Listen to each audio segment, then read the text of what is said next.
Now we start the conversation in Kenya, where the government says it plans to abolish boarding schools next year for students up to grade 9, about 14 or 15 years, which includes primary and junior secondary schools. According to the Education Principal Secretary Belio Kipsang, parents of the affected pupils will have to take their children to day schools, adding that it is the responsibility of parents to take care of their children as first educators. Kipsang, however, noted that children from nomadic pastoralist communities will, however, be exempt from the rules. Kenya currently has about 28% of its primary school children in boarding facilities, and the number is relatively high compared to other countries. Now joining us this morning to look at this conversation is governance and policy analyst ABDULLAHI Alas. He joins us live from Nairobi, Kenya to further discuss this development. Good morning, ABDULLAHI. Thank you for joining us. Good morning. Good to see you. Thank you for having me. All right, now ABDULLAHI, was there any underlying reason for this move that hasn't yet been, maybe it's not public knowledge? Could you please share with us if there was an underlying reason for this move? And I think there's a new government in place, a new regime. There has been discussion in Kenya about the curriculum-based, competency-based curriculum that is very new in Kenya. There has been outcry from the parents that there was not enough consultation. But by and large, the Kenyan government cannot just come up with what in Kenya we call roadside declarations and then just effect policies. But what needs to happen is that there should be public participation under Article 10(1) of the Constitution. Everything the government wants to change that will have effect on Kenyans. Remember, the sovereignty of power belongs to Kenyans under Article 1 of the Kenyan Constitution. But their reasoning is that one is to make sure that when they are young, people and parents and teachers have enough time with children, both in school and at home. There are people in urban centers, but where I come from, like in Mandera, boarding schools are sanctuary for some people, because if you're a harder and you take your child to school, that is where they will get food and education. So even though they're saying that they will still preserve and allow certain communities to continue with it, there is no discrimination in Kenya. Non-discrimination, equity, equality is the cornerstone of our constitution. So I'm sure this will be challenged unless there is a discussion at the cabinet level. Kenyan government just came with a declaration and they're saying it's going to start in January. Then the question is, what happens to those facilities that have existed for the last 40, 50 years that have been hosting boarding schools of 1,000, 2,000, both in, they say in the junior high, which is grade, from 1 and from 2, which is grade 8 and 9 in primary school. So we will see how it goes, but currently there is a relief. Some people that at least the grade 8 and 9 will not join secondary school. In secondary school where there are people about 15, 16 years old, they will stay within the facilities of primary schools, where the government is mandated now to build more classes to host the junior high in the primary facilities. Yeah, that would be also, something to question. Is the government ready? Is the Kenyan the education sector even ready to house these day school students?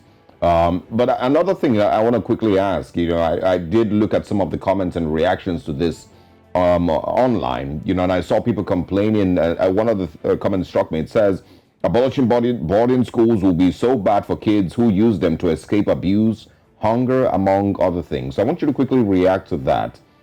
Is this one of the concerns, popular concerns in Kenya? It is, especially for the 22 to 24 counties that are arid and semi-arid. I mean, in northern Kenya, there are close to 24 counties that are lifestyle is herding, cattle or animals. They need livestock, lifestyle setup. They move from one place to another, in Turkana, in Samburu, in Laikipia, part of Northeastern, in Mandera, Wajir, Garissa, Tana River, and Isiolo, Marsabit. These counties, West Pokot, these are areas where people keep cows or cattle, they keep goats or camel or other animals, and they normally, during the rainy season, migrate from one area to another. That's one. Two, the humble background families, or what you call the poor set up neighborhoods, they also use these avenues to even feed their children. This morning, Kipsang was reporting parents are asking, I mean, if you bring children, 4 or 5 kids to stay at home, I mean, where do we get even the food expenses to keep them? So I think it was a rash judgment. It might be a good thing for the long run, yes, but I think for pastoral communities, boarding schools cannot be abolished, because that means the literacy level will still go down. More children will drop out. We will have kids going to those places. Abuses is another thing where a lot of boys are abused at home, or girls, especially in these traditional birth, communities in pastoral areas.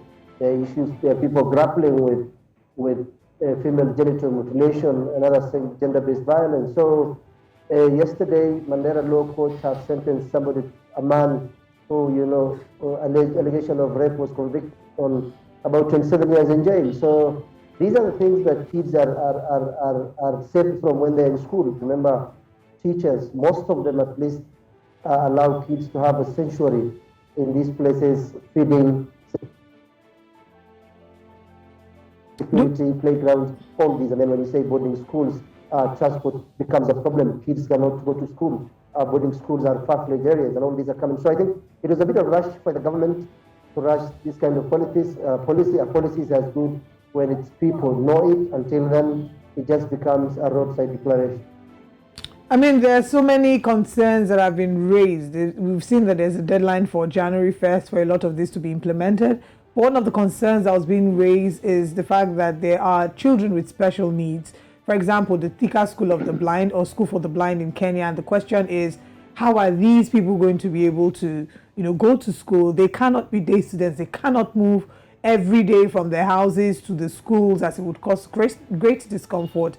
And all of that was not put into consideration. Now, what are the moves that may happen before then? Do we foresee that just maybe they would reconsider? You're saying that this will not happen because it would drop the literacy levels. But do you think that it would first of all maybe kick off, and then over time, when they see that it's not working, they will then revisit the conversation? Or do you foresee that this will not even kick off? Well, I think the government of Kenya, even before, have rescinded from their decisions. People living with disability, like where I come from, there is a school for special needs children. I mean, if you say those are going to operate from home, some of them come from the 6 sub-counties in Mandela, and that is, you're talking of 70 kilometers, 90 kilometers away from those schools, or even 120 kilometers, 300 kilometers. It is the same in most parts of the country. So it may be first challenged in court of law in this country. Kenya is becoming a very litigant nation where, and it's the most civil way of, expressing your dissatisfaction with the policy of government. But I think Christmas is coming by 21st in this country. A court will go on recess. Parliament has already gone on recess unless there's special, sitting that will call done last Thursday. County assemblies will be going for their recess either today or tomorrow. The question is, how do they want to implement this, policy in less than a month in all those areas? So it might take a decision by the cabinet before we go for Christmas.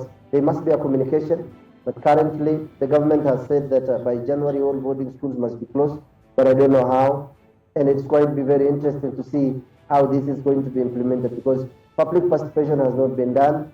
Other factors of, as you said, for people living with disability, people coming from humble background in different areas, the cultural setup of lifestyle of people living in pastoral communities, neighborhoods in Nairobi like Padare or Kibera or these other, slums with huge boarding or either primary schools. How is all this going to work? That is an interesting discussions we are going to have in this country. And I think it will be very, very difficult for the government to implement, because there is no even budget for building the new classes for junior high for grade 8 and 9. So it is going to be very difficult. And even if they try to implement it, then there will be a lot of resistance from the Kenyans, citizens or the popular.